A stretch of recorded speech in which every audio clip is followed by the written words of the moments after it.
सिंध में बारिशों का सिलसिला काफ़ी हफ्तों से जारी है।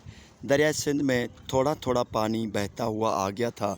निचले लेवल की बारिश थी, निचले लेवल की फ्लड थी, लेकिन आहिस्ता आहिस्ता पानी की लेवल मुसलसल बढ़ रही है। अभी सूरत हाल ये है कि सेवन शरीफ और उसका आसपास का काफ़ी कच्चे का इलाका, तकरीबन सारा कच्चे का इलाका डूब चुका है। काफ़ी फसलें ज़ेरे आब आ चुकी हैं और सेवन शरीफ के आसपास कुछ गोट हैं, वो भी, उनको भी ख़तरा है पानी में डूब जाने का। सामने लोंग खान दारोगो का गोट है और मोहम्मद सादिक सहतो का गोट है और शेर खान सोलंगी भी गोट है।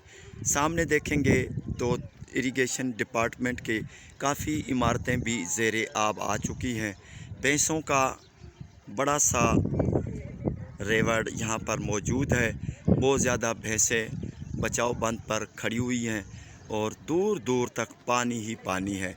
आसमान पर बादल छाए हुए हैं, चीलों का राज है और बादलों की भाग दौड़ है। जहाँ पर अल्लाह का हुक्म हुआ वहाँ पर बरसेंगे। उल्टे किले से ये काफ़ी नज़ारा दरिया सिंध का किया जा सकता है।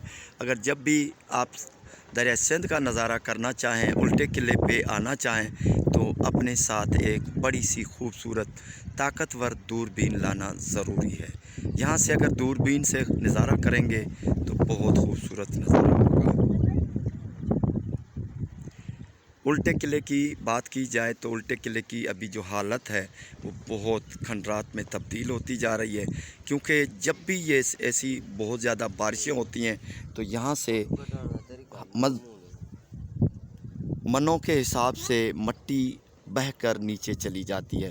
हुकूमत सिंध को कई मरतबा बड़े बड़े इश्तिहार लगाकर, बड़ी पोस्टें चलाकर आगाह किया है, लेकिन कोई भी सामने नीचे चार दीवारी या हिफाजती बंद नहीं डालती। अच्छी सी चार दीवारी मजबूत बन जाएगी तो मट्टी वहाँ पर रुक जाएगी और ये आसार कदीमा सेवन शरीफ के जो हैं वो महफूज हो जाएंगे। हज़ारों नहीं लाखों मन मट्टी यहाँ से बह कर निकल चुकी है। बड़े बड़े गड्ढे बन गए हैं, खड्डे बन गए हैं और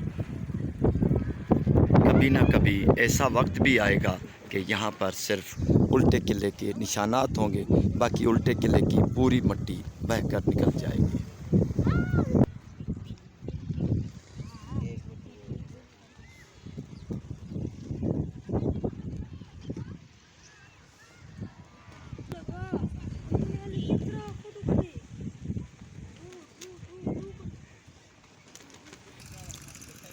उल्टे किले से बहुत खूबसूरत मंज़र है मुर्शद सखी लाल शहबाज कलंदर के रोज़े का।